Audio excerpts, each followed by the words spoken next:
conference call. Today we are very fortunate to have her grace Kalashuga Mataji.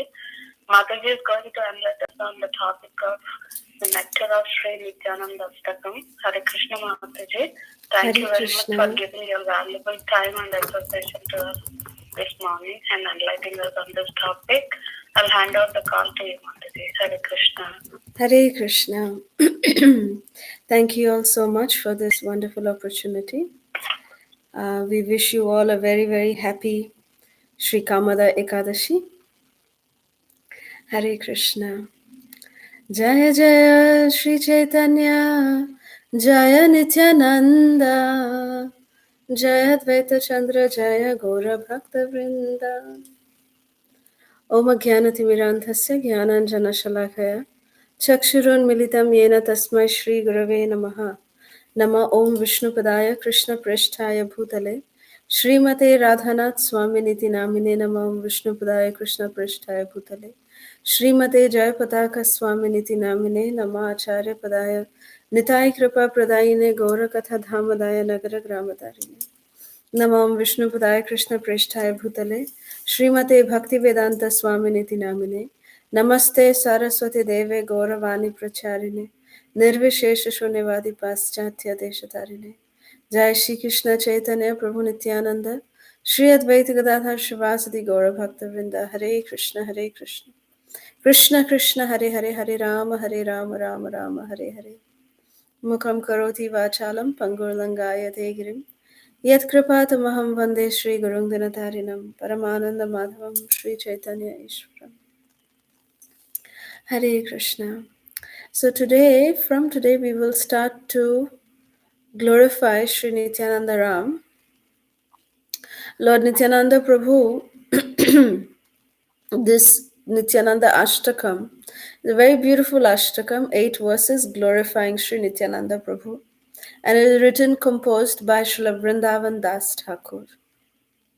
So, in honor of the Adi Guru, the original spiritual master, Sri Nityananda Prabhu, we thought that it would be very appropriate to start a session on this Adi Guru, Sri Nityananda Ram. So we really thank all of our organizers who allowed us to do these sessions on glorifying Lord Nityananda, the Adi Guru. So this is again Sri Nityananda Ashtakam by Srila Vrindavan Das Thakur, text 1. Sharad Chandra Prantim Spurada Amalakantim Gajagate Hari Premonmata Drita Paramasatvam Smita Mukham Sada Ghurna Netram Kara Kalita Vetram Kalibhidam Bhaje Nityanandam Bhajana Tarukandam Niravadhi. Translation. The spear of his bright lotus face resembles a wandering autumnal moon. His pure complexion glistens. His gait is like that of an elephant. He is utterly intoxicated in Krishna Prema, and he is the personification of pure spiritual energy. His face is smiling, his eyes are ever rolling, his hand holds a staff. And by the performance of Nama Sankirtan, he dispels the forces of Kali. I perpetually worship Sri Nityananda Prabhu, the root of the Krishna Bhakti tree. So Sri Nityananda Prabhu, he is glorified here by Srila Vrindavan Das Thakur as the root of the Bhakti tree, the Krishna Bhakti tree. Nityananda Prabhu is the root of that tree because the spiritual master is always at the root. If we just worship the spiritual master, if we just take shelter of the spiritual master, it is like taking shelter of Krishna. That is why it is said, when we pour water at the root of the tree, then there is no need for us to individually water the leaves, individually water the branches, the twigs, the fruits, the flowers. We don't need to do that. If we just simply water the root, every single part that is connected to the tree gets nourished automatically. That is the glory of the root. So here we see that Lord Nityananda himself is compared to being the root of the bhakti tree. But when a leaf falls away from the tree, that particular leaf is no longer connected to that tree. So how much ever we pour water in the root of the tree, that leaf will not get nourished. So the only duty of the leaf, the flower, the fruits, is to just remain connected to the tree for however long they can stay. That is why it is said that the guru, the spiritual master, is non-different from Krishna. And worshipping the spiritual master is actually non-different than worshipping Krishna. So when we pour water in the root, when we are worshipping the spiritual master, it is like worshipping Krishna himself. We sing every morning the 8th verse of Sri Guru Ashtakam. We sing, Yasya prasadan bhagavat prasado, Yasya prasadan nagati kutopi, Dhayan stuvam stasya yashasri sandhyam, Vande Guru Shri Charanarvindam. We are singing in this final verse of Sri Guru Ashtakam that worshipping the Guru is equivalent to worshipping the spiritual master. Worshipping Krishna. Yasya prasada bhagavat prasada. Yasya prasada nagati kutopi. That without the mercy of the spiritual master, we cannot actually reach Krishna also. We cannot get Bhagavat Prasad. We cannot get the mercy of the Supreme Lord if we do not worship the lotus feet of the spiritual master. Similarly, the verses previously we sing, Sakshad Haritvena Samasta Shastre Uktastatha Bhav Yata Eva Sadhi Kintu Prabhurya Priya Eva Tasya Vande Guru Shri Charanarvindam. The Guru is Sakshat Hari. He is directly representing Krishna. He is non-different from Krishna. He is Sakshat Hari. So Lord Nityananda here, Srila Vrindavan Das Thakur, he is glorifying Lord Nityananda Ram as the original spiritual master. That he is actually the root of the Krishna Bhakti tree. Bhaje Nityanandam bhajana taru kandam niravadhi. Taru Kandam means he is the root of this bhakti tree. And we seek shelter of Lord Nityananda. And how beautifully is the magnanimous beauty of Lord Nityananda Prabhu compared here. Sharat Chandra Bhrantim. Sharat Chandra means that the Sharad, during the month of the autumn season, Sharat Ritu, the autumn season, the moon in the autumn season is supposed to be the most pleasing, the most cool, the most soothing. The rays coming in the autumn moon is supposed to be like that. So Lord Nityananda Prabhu's lotus face is just like that Sharat Chandra. His complexion, his kantim, is always purada amala. It's always glistening. He's shining. Lord Nityananda always shines. The reason why, these personalities, they appear so beautiful, they appear so effulgent, there's a very specific reason for this. That these wonderful, glorious personalities, they actually have Krishna residing in their hearts. Krishna has already made their hearts a permanent residence place for him to reside. And because Krishna is residing in their heart, therefore they appear so effulgent, they appear so bright. So now the question comes that Krishna is residing in everybody's heart as the Paramatma. Then why isn't everybody appearing so effulgent?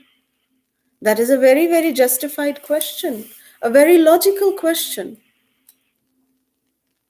The difference is that such personalities, the effulgent personalities, they have realized, they have accepted, and they have made efforts for Krishna to reside in their heart. They know it, that Krishna is residing, they honor it, and they reciprocate with Krishna residing in their heart. Krishna is not an unknown resident in their heart. At least for some of us, at least definitely for me, I know that I do not recognize Krishna to be a permanent resident in my heart. We don't. Consciously, how many of us really recognize that Krishna is always present? That he is not only seeing what we are doing, but he's also knowing what we are thinking. Krishna is Bhavagrahi Janardhan. Krishna knows every thought, every word, every action that we are doing. How many times do we recognize that in our own lives? The pure souls, they always recognize that. They know that Krishna is always with them. Srila Prabhupada, when he would wander the lonely streets, the cold, snowy streets of New York, in 1965, when Srila Prabhupada came to New York, when not many people were actually with Srila Prabhupada. Srila Prabhupada was practically alone. But Srila Prabhupada writes in his diary that he never felt alone. He always felt the presence of his spiritual master. And thus by, he always felt the presence of Krishna. That is how pure souls reciprocate with Krishna. And that is why they carry such potency that just by seeing them, we become attracted to Krishna. That is the potency of pure souls. That is the potency of, just like anyone who would see Lord Nityananda, they would get infected with pure love of Krishna. Nowadays, we were just meditating on this fact yesterday evening. My Prabhu and myself, we were talking. And we were saying that nowadays, we are now, in this condition of this pandemic of COVID-19, that social distancing is advised. And even going out is not advised because anyone who may be positive can affect us. We can get infected.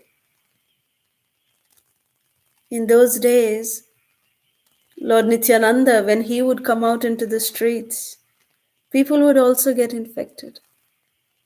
That was good infection. That infection would make everyone dive into the pure ecstatic love of Krishna. Krishna Prema. Anybody who would see Lord Nityananda would just dive into Gauranga's mercy, dive into Gauranga Prema. That is the potency of Lord Nityananda. He would infect everybody. How?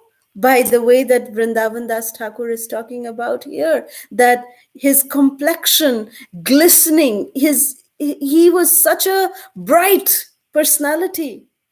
He is such a bright personality. And how is his gait?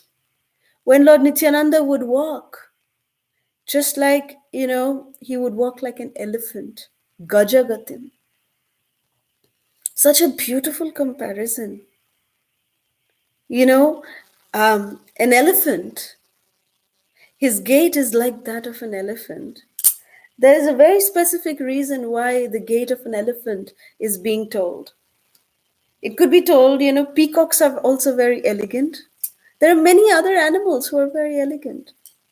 But why here are we talking about the gait of an elephant?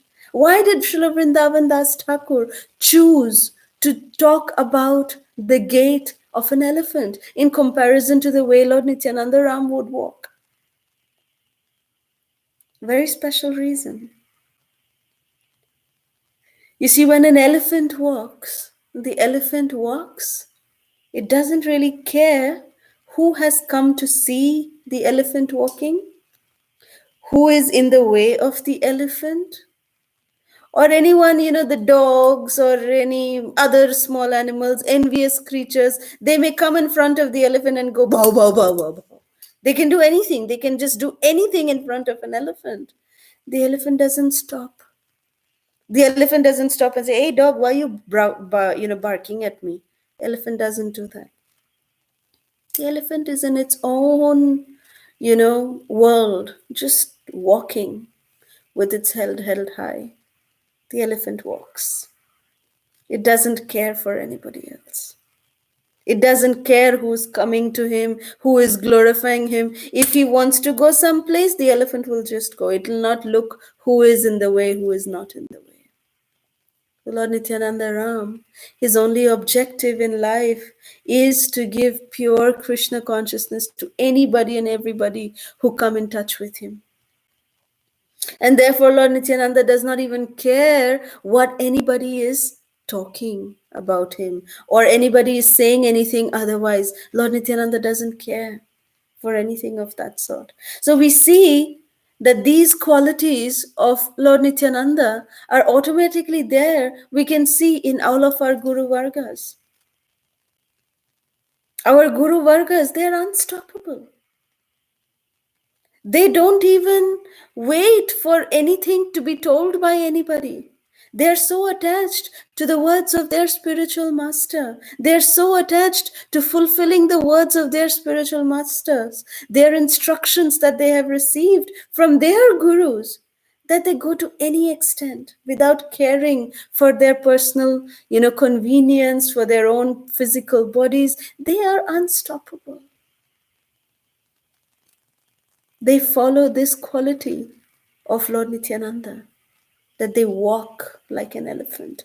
Their gait is like an elephant. That nothing really stops an elephant. If an elephant wants to go to the river and take a bath, nothing in the world can stop him, can stop that elephant. If the elephant wants to go into the garden to eat something, nothing in the world can stop that elephant.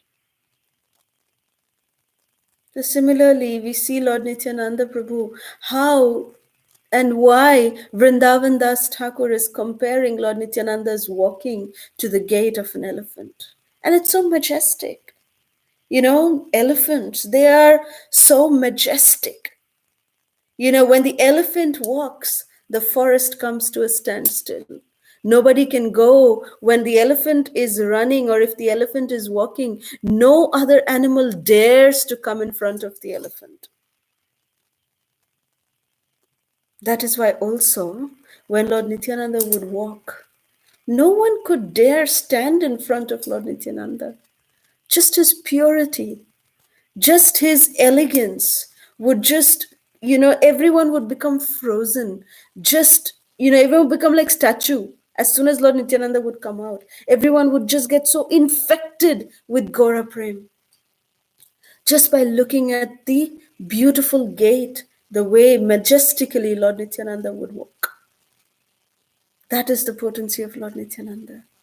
And we see that, with Srila Prabhupada, how Srila Prabhupada, when he would, walk, in either be it in front of the Ratha Yatra or on morning walks, people would stand and look at Srila Prabhupada.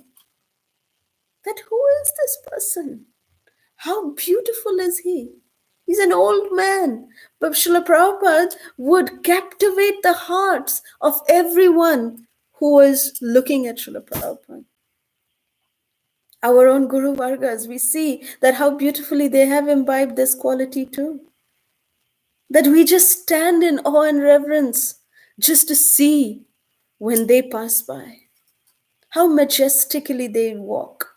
How majestic is their gait, just like that of an elephant. So here, very aptly, Srila Vrindavan Das Thakur is comparing Lord Nityananda Prabhu's gait, that to be like Gajagatim, of that of an elephant.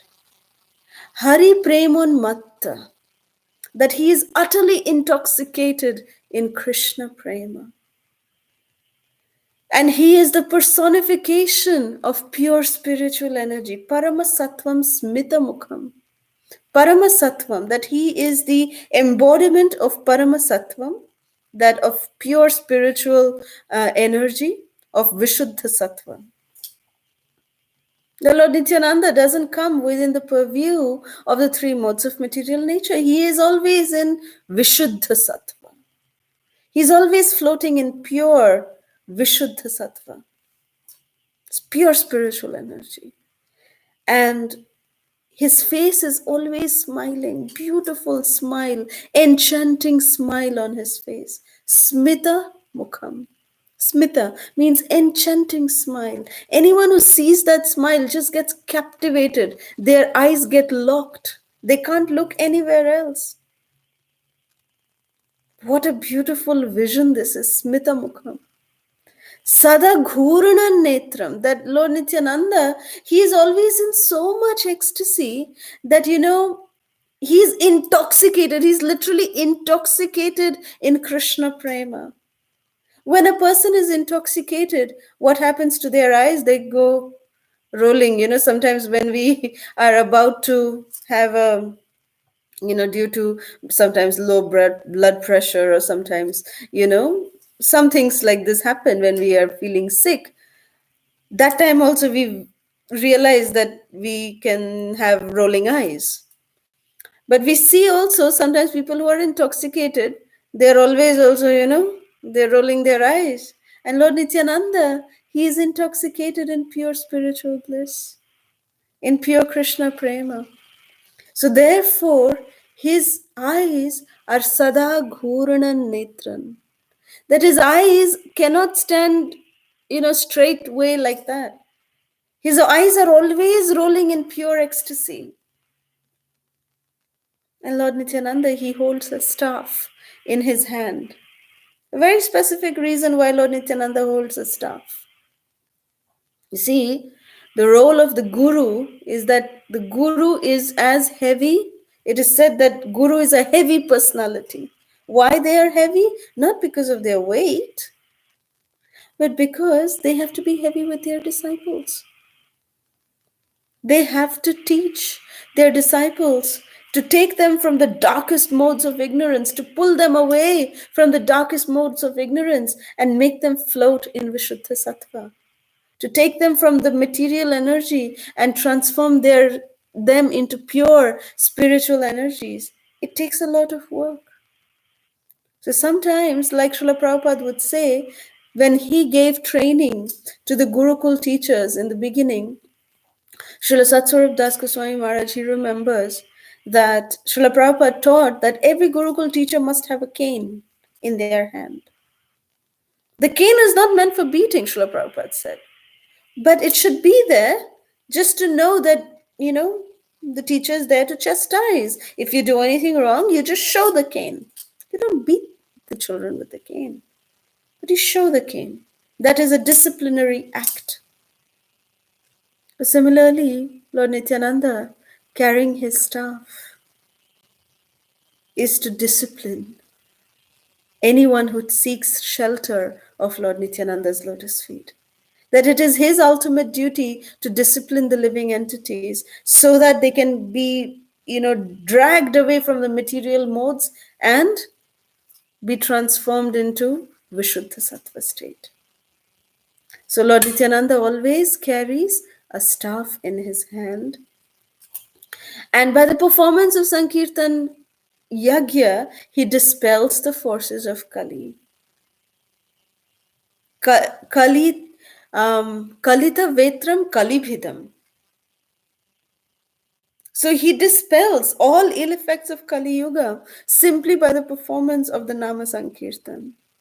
How beautifully Lord Nityananda Prabhu, delivered Jagai and Madhai. We know the pastime, we've heard the pastime so many times.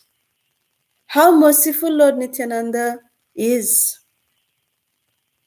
Even Haridas Thakur and Advaita Acharya Prabhu, they wanted to run away from Jagai and Madhai. And in fact, the first day when the two brothers chased behind Nityananda, Haridas, and Advaita Acharya, they ran for their lives. Even Nityananda Prabhu ran for his life. In fact, Haridas and Advaita Acharya held the hand of Nityananda and ran from there. And they both, Nitai, they just dragged Nitai from that point, and they came in front of Lord Chaitanya, Haridas and Advaita Acharya Prabhu, and they complained to Lord Chaitanya that from tomorrow I'm not going to go out. Especially Advaita Acharya said, I'm not going to go out with this mad Nityananda. He's Avadhut, he's a madman. He is going and telling Jagai and Madhai to chant the holy names.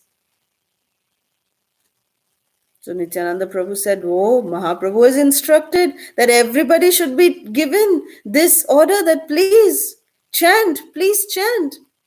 Bolo Krishna, Bhaja Krishna, Karo Krishna Shikha. This is Mahaprabhu's instruction. So why should Jagai Madhai not be given this kind of mercy? Advaita Acharya said, you go give them mercy, I can't. I'm sorry. Advaita Acharya Prabhu, he begged for mercy from Mahaprabhu and from Nitai. He said, from tomorrow I'm not coming. I am an old man. I can't deal with all of this. So the next day only Nitai and Haridas. Again, Nityananda Prabhu dragged Haridas Thakur. And he said, let's just go one more time. Let's go one more time to see the two brothers. And the second day when they came, Madhai got so agitated.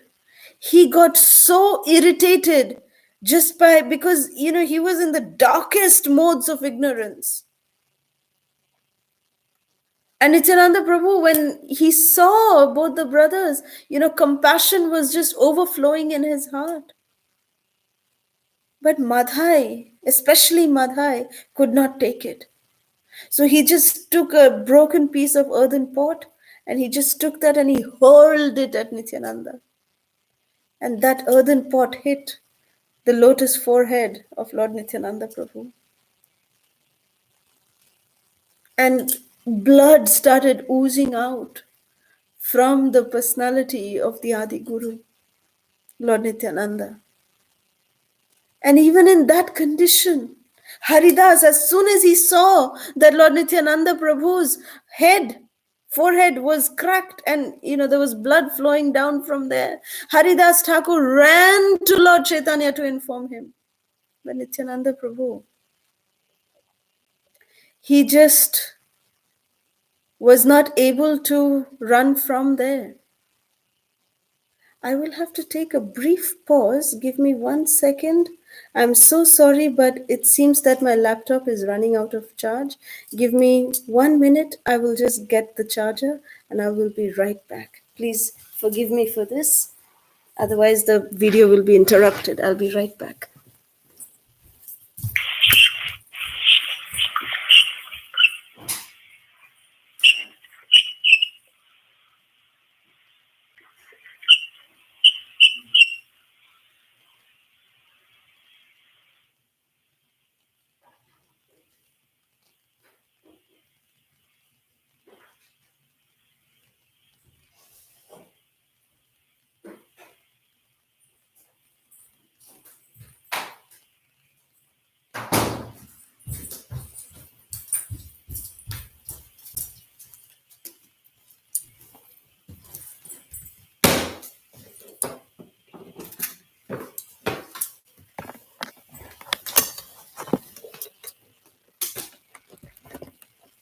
Hare Krishna.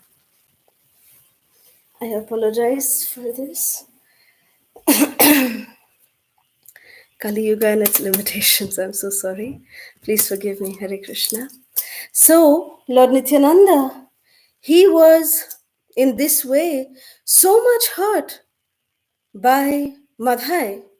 But in spite of that, Madhai was told by Lord Nityananda, Lord Nityananda, in that condition, when blood was oozing out of his forehead, he still came to both the brothers and said, "Don't worry, it's okay. It's absolutely okay.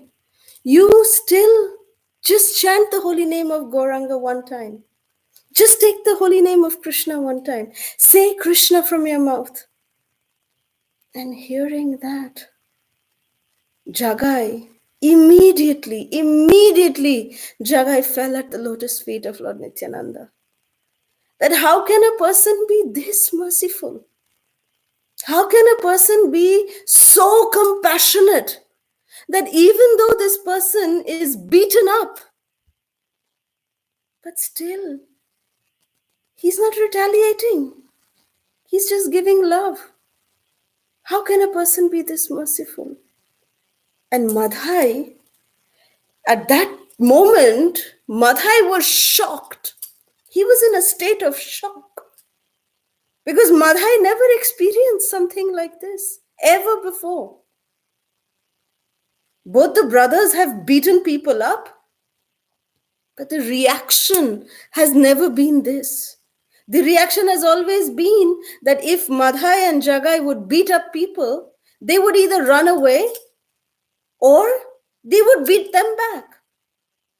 Either of this would happen.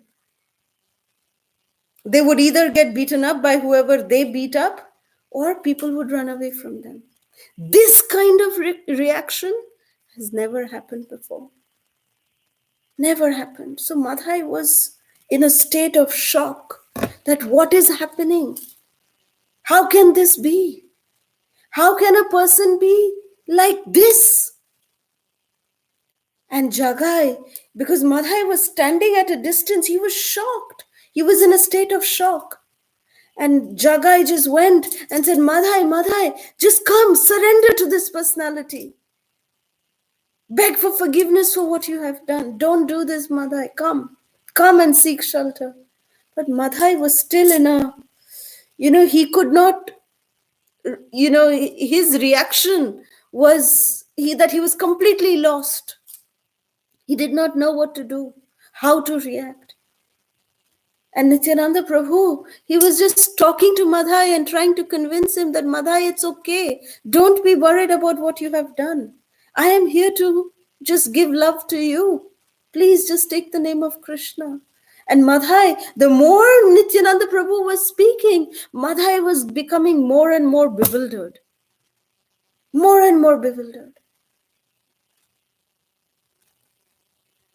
And at that moment, Sri Chaitanya Mahaprabhu appeared on the spot. And Mahaprabhu, when he came, he saw that Lord Nityananda was bleeding. He didn't have to see anything else.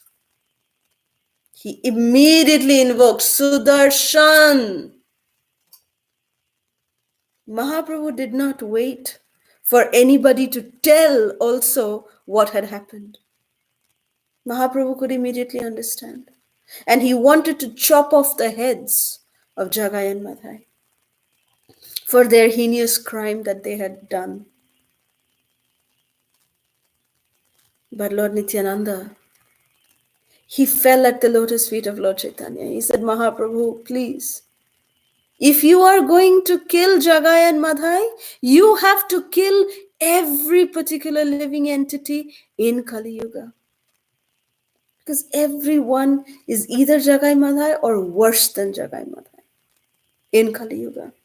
And my dear Lord, you have come here in this Yuga. You have come to just give mercy.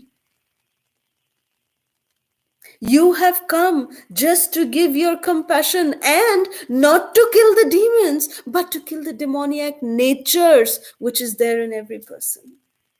So please, my Lord, don't do this.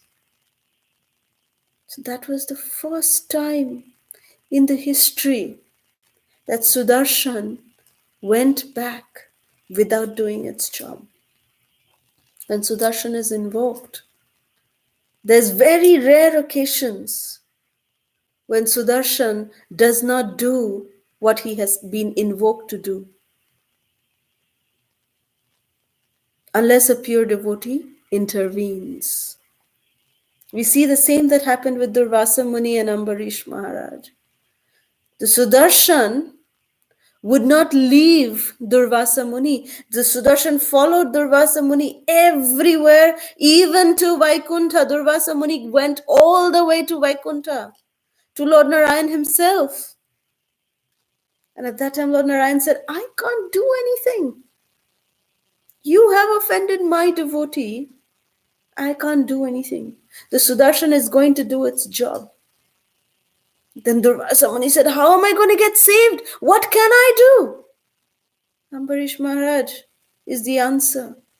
My dear Durvasa Muni, Lord Narayan said, that you go and beg forgiveness from Ambarish Maharaj. If he forgives you, then Sudarshan will come back. Otherwise, he is not coming back. Sudarshan will not leave you. So Durvasa Muni, all the way from Vaikuntha, he ran down and came and sought shelter at Ambarish Maharaj's lotus feet. And when Durvasa Muni did that, Ambarish Maharaj was, Vishnu, Vishnu, what are you doing, my dear Guru? Please don't do this. You are my Guru Varga. You are like a spiritual master to me. What are you doing? And then Durvasa Muni said, look who's behind me. Sudarshan is behind me. You have to forgive me. And Ambarish Maharaj said, what offense? I have not taken any offense. He said, you may not have taken offense, but your Lord, Sri Krishna, he has taken offense. And he sent the, Sudarshan behind me because I offended you. So although the devotee never takes offense, a pure devotee of the Lord never takes offense for anything, any atrocities that are done to the devotee. A devotee never takes offense. If they are pure devotees, they never take offense. But the Supreme Lord does take offense.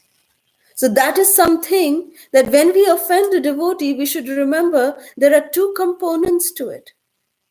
It is offense to the devotee and it is offense to Krishna. That if it is a pure devotee, the pure devotee always forgives. They never even take any offense. But Krishna, he takes offense. And then the mercy coming down from Krishna is interrupted. We don't get any mercy coming down from Krishna. And based on the gravity of the offense, we may not deserve the Sudarshan Chakra to come upon us, which can come in many different ways though, but mercy is stopped.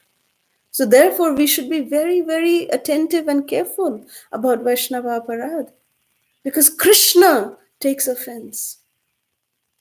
So Ambarish Maharaj said, Durvasa Muni, I don't even know that you were offended. And you thought that I am offended? No, I thought that I offended you. Durvasa Muni said, no, Ambarish Maharaj, you didn't offend me. I have offended you. And Krishna has taken offense for that. That's why he sent his Sudarshan behind me. Just say that you forgive me. Otherwise, if you don't say it, this Sudarshan is not leaving me. Ambarish Maharaj said, well, as a service to you, I'm saying that I forgive you, but I have not taken any offense. And as soon as Maharaj Ambarish said that, yes, I forgive you, Krishna immediately retracted his Sudarshan Chakra. The chakra went back without doing its job. And then now, when Lord Nityananda so mercifully begged for the mercy of Lord Chaitanya upon Jagai and Madhai, seeing that compassion, seeing that overwhelming love that Nityananda Prabhu has for Jagai and Madhai, that defroze Madhai. At that time, Madhai started thinking, what a personality is this? How can anyone be so compassionate, So immediately when that happened, Madhai just came, he came running and he caught hold of the lotus feet of Lord Nityananda and said, please, please forgive me. Nityananda Mahajan, please, please forgive me. Seeing this, witnessing the way Madhai came running and sought shelter at the lotus feet of Lord Nityananda, at that time, Mahaprabhu sent back his Sudarshan Chakra. And Nityananda Prabhu immediately, he just picked up Madhai and he embraced Madhai. He embraced Jaghai. And he brought both the brothers in front of Sri Gauranga Mahaprabhu. And Mahaprabhu and Nityananda Prabhu gave tulasi leaves in their hands and said, offer it to Lord Chaitanya and promise that from today you both will not be engaged in any sinful activities and that you will chant the Hare Krishna Mahamantra, forgetting all your previous days of sinful actions. Both the brothers promised. That was their initiation. And as soon as both the brothers offered tulasi leaf in the hand of Sri Gauranga Mahaprabhu, for a moment everybody saw that for a moment Sri Gauranga Mahaprabhu's golden complexion turned black. That was the effect of the sins of Jagai and Madhai. And at that very moment, the entire planetary system shook. And Chitragupta in Yamaloka, he fainted. And when he fainted, after some time, he came back to consciousness because he was writing. He had people under him who he had actually created a separate department just to keep track of the sinful activities of Jagai and Madhai. His people were working overtime. This special department, it was named as Jagai Madhai's department. That was how much sins these two brothers would commit every moment. So Chitragupta had a separate department, he had separate people, and they were all working overtime. And suddenly he notices that the book is clean. It's white. Where did all the sinful writings go? Where did all the accounts that we were keeping? It's all zero right now. Trial balance, zeroed out. What happened? So Chitragupta, he brought the Jagai Madhai department, his men, and all of them, they came in front of Yamaraj and they said, my lord, there's something very seriously wrong. It's very seriously wrong. And Yamaraj said, oh, what's wrong? Chitragupta said, look, Jagai Madhai's books, they've been wiped clean. Where did all these sinful reactions go? And Yamaraj said, hey, Chitragupta, you always messing up. Don't do this. I have actually got an entire department working on a separate, very special hell to give punishment to the wrongdoings of Jagai and Madhai. I have special, hell that I'm designing for them. And I have people who are working overtime for that too. And now you're coming with this? What's wrong with you? Let me see. You must be drunk or something. Let me see what you have. And as soon as Yamaraj took the accounts book of Jagai and Madhai and he saw everything is white, Yamaraj fainted. Yamaraj fainted, and the only way that Yamaraj could be revived, Chitragupta knew what to do. So Chitragupta sent a mental message to Lord Shiva, who is a very, very dear friend of Yamaraj. And Lord Shiva, immediately leaving his Kailash, he came to Yamaloka.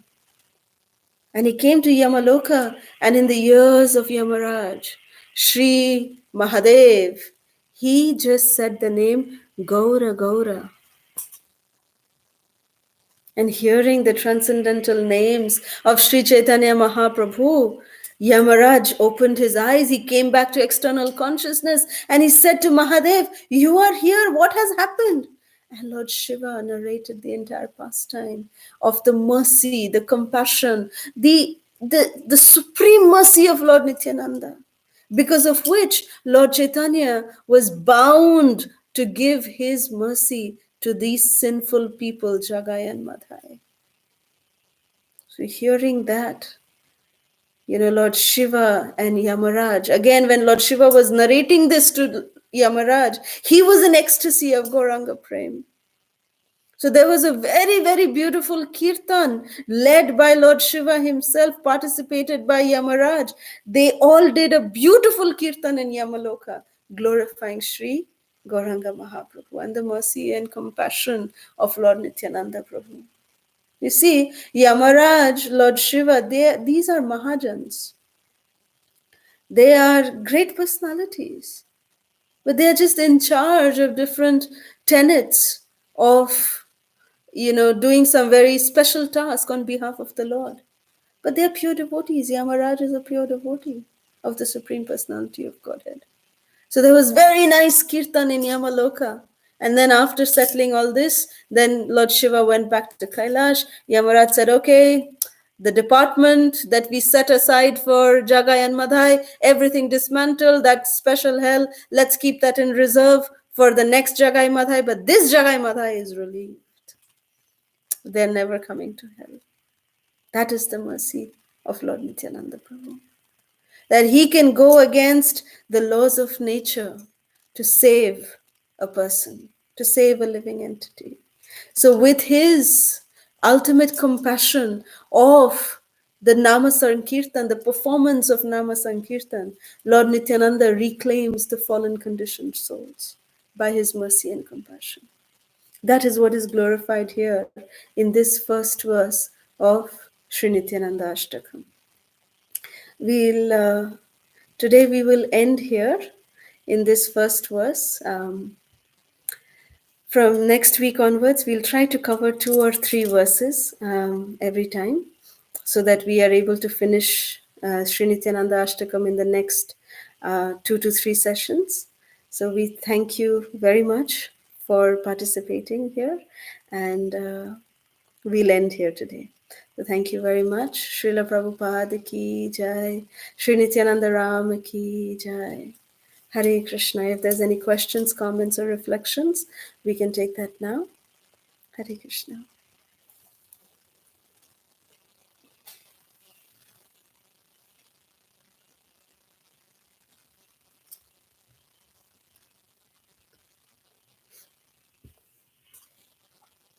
Hare Krishna, Mataji. Thank you so much for a wonderful chat, Mataji. It was so nectarian as usual every time. If anybody have any questions or realizations, please go ahead.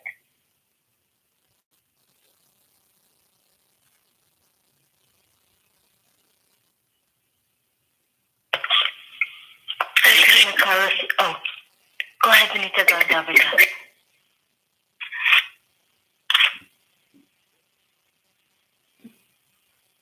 Go ahead, Mataji. Okay, Mataji.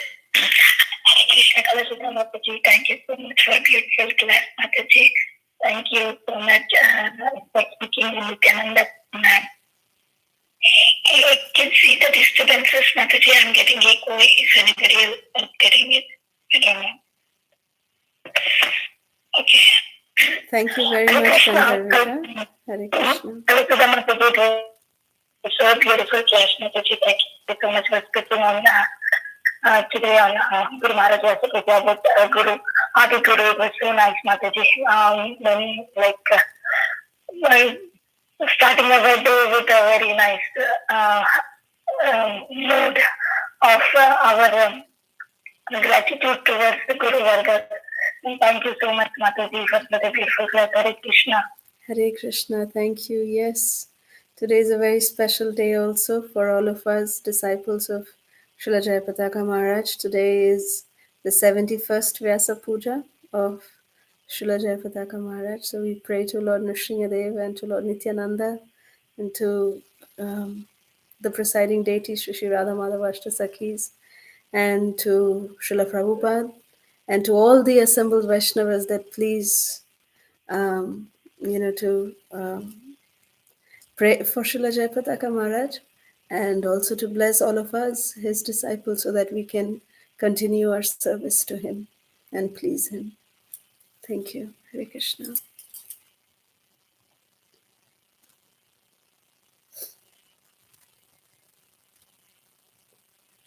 Hare Krishna, Kalasudha Mataji. Thank you so very much for a a wonderful class as always. And I'm truly grateful for the reminders as you spoke of Lord Nityananda's compassion and his forgiveness. Such as Mataji just said, it's such a good reminder. It's such a good way to start the day. You know, thinking about these things as we go through so many challenging times. So thank you for the class. It was beautiful. Thank you. Thank you, Tiffany Mataji. Thank you so much for your comments.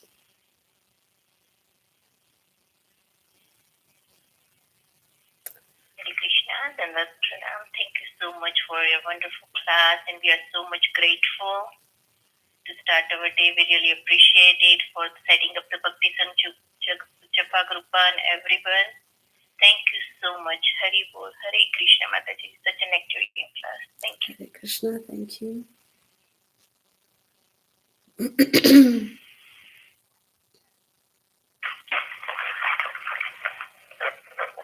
Hare Krishna Mataji.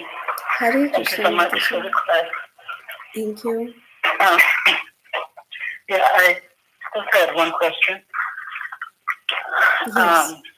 You know, we're speaking of the fact that the devotees, they don't take offense.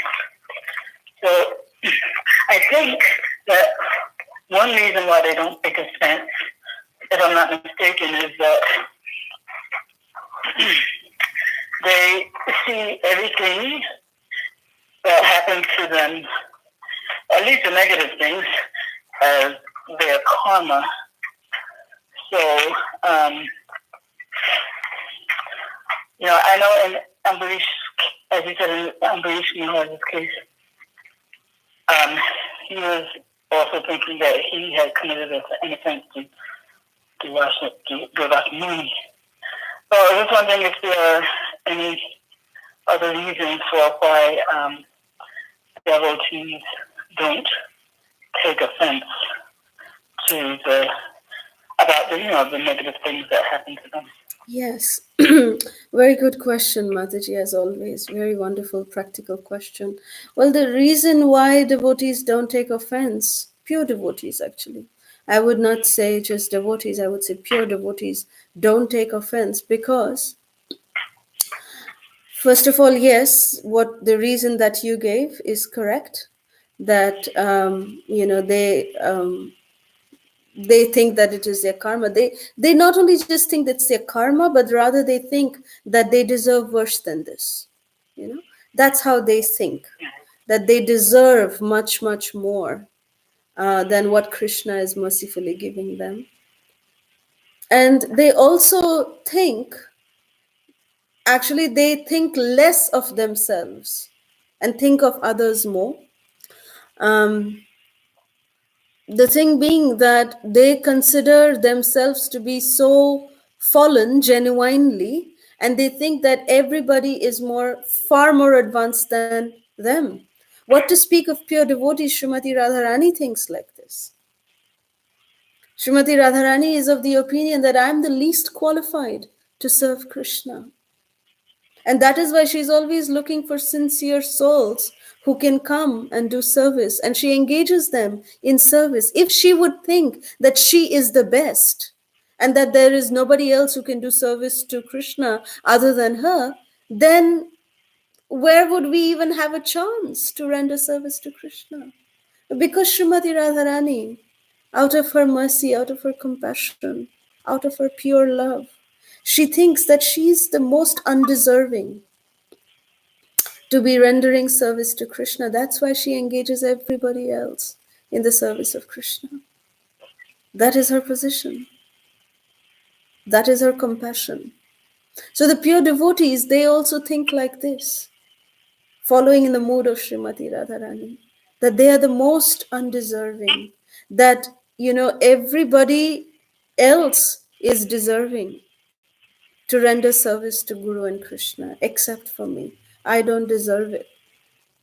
So I'm the most fallen.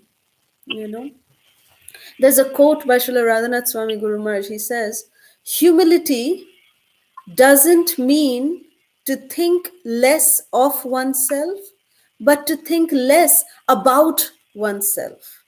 There's a difference in it. I'll repeat it again. Humility does not mean to think less of oneself, but to think less about oneself. There's a difference between the two.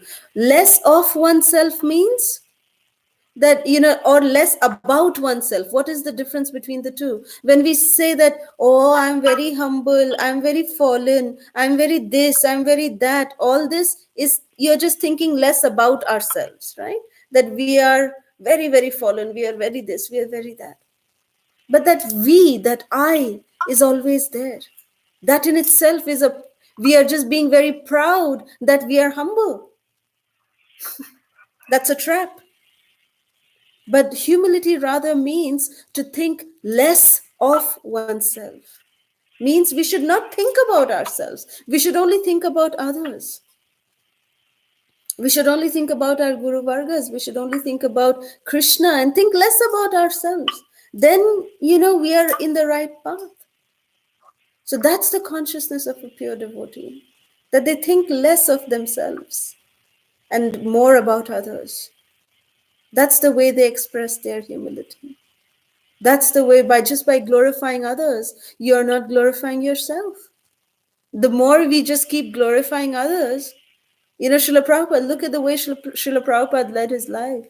Srila Prabhupada, he would never think about himself. Srila Prabhupada would never say that, oh, look, I have this problem, I have that problem. No. Srila Prabhupada, although he created such a big movement, Srila Prabhupada was always very lovingly concerned, even if one of his disciples had a toothache. That was the compassion of Srila Prabhupada. That he would think less about himself and think of others, So that is how a pure devotee thinks.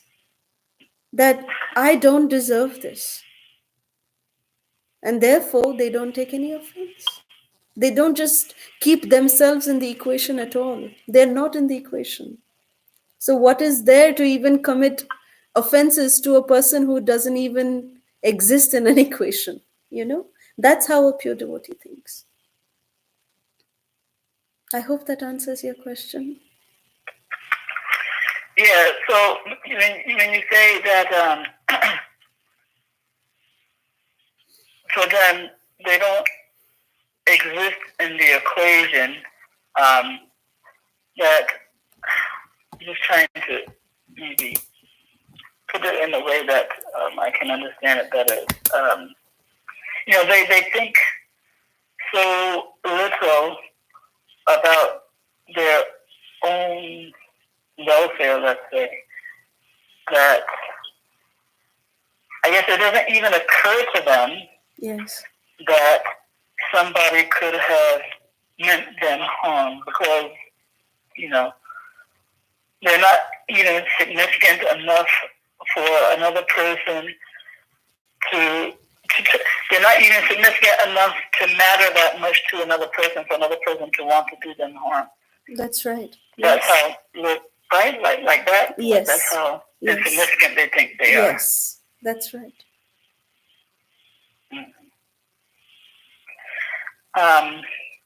Yeah.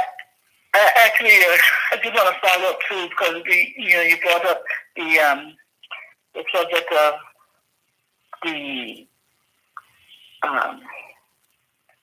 pure devotees thinking that everyone is doing service better than they are, even Radharani. So just trying to understand that mood a little bit better. One thing I've heard is that we can't actually really kind of intellectually understand that mood. The most we can do is maybe attribute it to the emotions that arise out of that level of love. It's an emotional kind of feeling. Not that it can be, not that they're analyzing, okay, this person actually does, when I compare my service to this other person's service, if I analyze it, then yes, that person does better or I do better. So it's like, is it something like that, something that arises out of their emotional, response to that level of love? Yes. Yes. Okay. It does. Okay, Mataji. Thank you so much, Mataji. Thank you. Mm-hmm.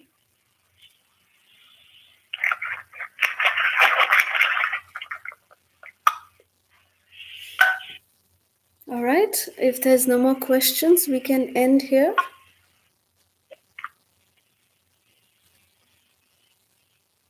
Yes, Mataji. If nobody has any question, we can end the call here, saying our blessings to our Grace Kalashiva Mataji and to all the devotees. Vancha kalpatarupyasya kripa sindhu hevacha patitanam pavanebhyo vaishnavebhyo namo namaः. Ananta koti vaishnavanda ki jai, Srila Prabhupada ki jai, our Grace Kalashiva Mataji ki jai. Thank you so much. Ananta Koti Vaishnav Vrinda ki jai. Thank you all so much. This session is no Hare longer Krishna. being recorded. Thank you, Mataji. Hare Krishna. Hare Krishna.